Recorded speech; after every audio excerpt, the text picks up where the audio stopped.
single day. Everybody's consensus is that Pepe is the winner of this cycle. I've talked to multiple people that literally they do this shit every single day. They just trade crypto. They got big bags. They got millions and millions of dollars on Sol, on ETH. Everybody's knows Pepe is the winner. So that's not a question mark. That's just no. Pepe is the winner meme this cycle. That's the one that's going to run the highest. So why would you not place your biggest conviction in the beta tied to Pepe? If you know Pepe is going to outperform and it's going to go higher, why wouldn't you hold the beta? Why wouldn't you have exposure to it? Again, another reason for me to hold Andy and Wolf and continue to accumulate those, because Pepe on the high end, another 10 to 15x, just like that would be ideal. Well, if I know that Pepe could still pull another 10 to 15x just the same way it did last February in 2024, where it did a 10 to 15x, I believe it did like a 15x in February to March. If Pepe can still do another 10 to 15x, which it did just last year, why wouldn't I hold Andy and Wolf, which I know if Pepe does a 10 to a 15x, they'll do at least 20 to 30x. I'm going to accumulate it because I believe Pepe is going to go higher. As long as ETH moves, Pepe moves, so will the rest of them. So just to give these guys some perspective on a larger time frame, I'm going to share my screen for Bitcoin. We'll do, actually, let me do a little Mr. Producer real quick. And I was going to say, while you're pulling that up, Uh-huh. the last thought I had for Pepe was in February, March last year, Pepe pulled a 10 to 15x without any tier one exchange listings. And I think that, tier one exchange listings, obviously now with Trump in office, are a lot more attainable. Mm-hmm. And exchanges are a lot more likely to list coins that are way smaller market cap than what they were willing to list before. Just with the, opening up of regulations, and things are a lot more friendly to do that. So, Brett, Andy, and Wolf, still none of them have any tier one listings at all. Mm-hmm. So if Pepe was able to pull that kind of a move without any tier one attention, think about the kind of moves that these three coins are going to be able to pull with that additional catalyst of getting listed to Binance or getting listed to Coinbase or Robinhood or whatever it might be. And I think especially for Brett, I mean, it's the only top 10 by market cap meme coin that doesn't have a tier one listing. I think for that coin, it's pretty much inevitable. At least the Coinbase listing is going to happen here in the near future. Mm-hmm. And from the size of coins we've seen also get listed, I can't imagine that Andy and Land Wolf aren't going to get the same, especially once Pepe starts to run. These exchanges are going to want to capitalize on the volume happening on those two as well. Exactly. Yeah, Pepe's going to do way more volume this time on this leg up. It has Robinhood, Coinbase, Binance, Kraken, everyone. Last year, none of them. Okay, well, what do you think is going to happen this time? There's going to be people rushing into Pepe. So here's where we're at lower time frame on Bitcoin, just so you guys can see this. The range is still, playing out exactly how we have it drawn out. It's still respecting all the levels. There's nothing to be afraid about, nothing to be scared about. Again, we're at 99.5 thousand. So we had this wick down overnight and then early morning just to take out these leverage traders, liquidate a lot of people. It's a classic scam wick. So super manipulated price down, 1, 2, 3 big 6-hour candles to the downside. And now we're just back within the range. So we're consolidating. Well, first we had this price action right on the inauguration, which was so scammy. Just every single time the market tried to pump because everybody was super bullish based off of what Trump was doing, they kept cheating it every single time. Super scammy. Then we started consolidating right above the range. They nuked us back in here. We front ran it barely, but again, it's respecting the range. So we came back down to the mid range at about 97.7. Mid range is about 97.5. So just right about the mid range. Get this nice little buyback, and then we're coming back down towards this mid range.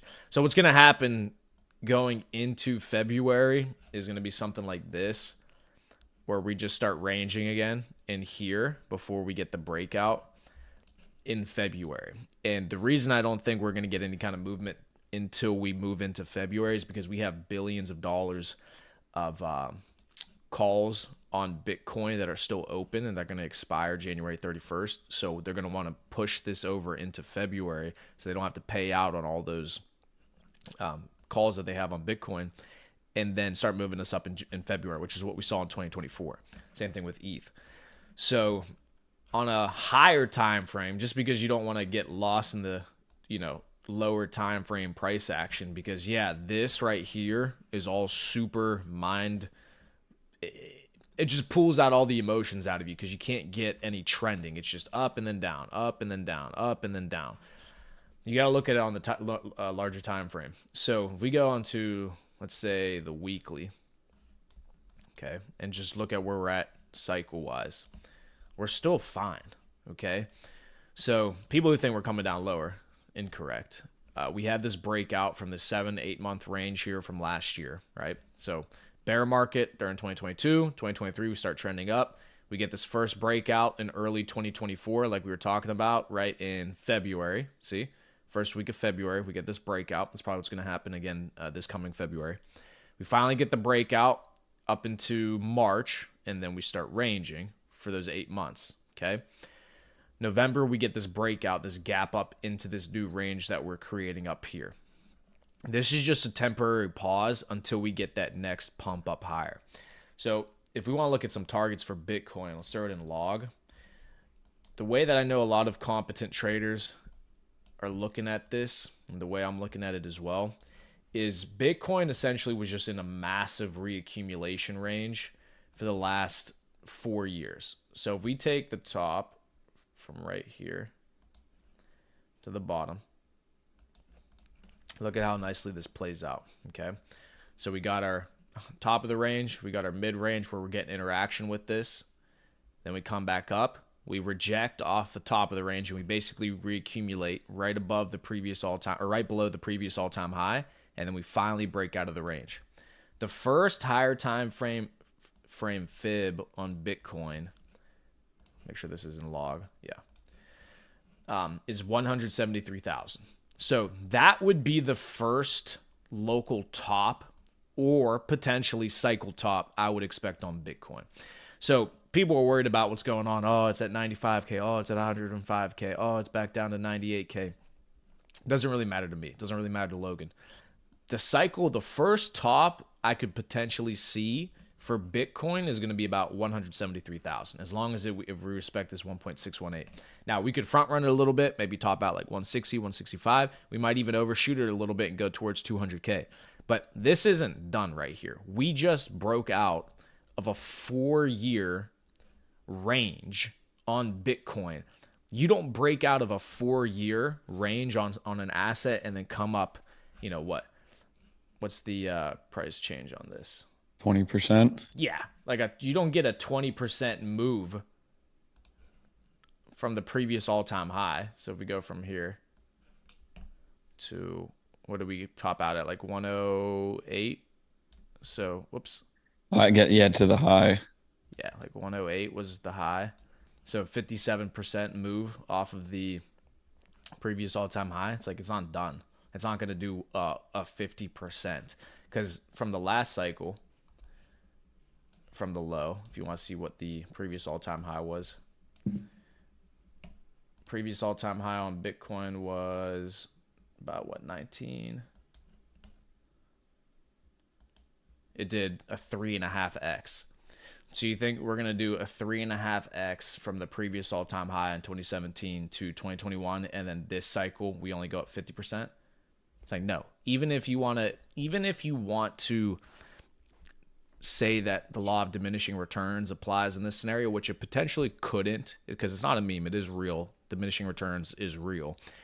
But we truly do have a catalyst cycle of major adoption from institutions and countries. So it could go higher this cycle compared to last. But point being is, even if you want to say law of diminishing returns, fine. So it did 3.5x last cycle from the previous all-time high. So, okay, what if it only does 2.5x? 2x. 2x, I would say, would be the absolute bare minimum that you would get off something like this. So if you do 2x, it means we're still going up to 140, right? If we went up to the first fib, you're at, 2.5x. So that, to me, makes way more sense. You get to that 1.618, 173,000, you do a 2.5x, as opposed to last cycle we did 3.5x, and that's with law of diminishing returns playing into it too. So again, longer time frame, you're not worried about this if you're looking at this range from a higher time frame, because you know where the asset's gonna go for the rest of this cycle, right? You got anything on that, Bees? What do you think about that? Yeah, no, I mean, yeah, Bitcoin definitely still has a lot of room to grow this cycle for sure. And I think as far as what you were saying about as quickly as it's so over, it's so back. You know, I think first week of January following the 2025 Open, we pulled back to like 91,000, 91,000, which is funny because everyone thought it was over at that point. It's like Bitcoin's still above 90K and people are thinking that it's completely over. Whenever, 2 months before that, we were at 70,000. No one was saying a word.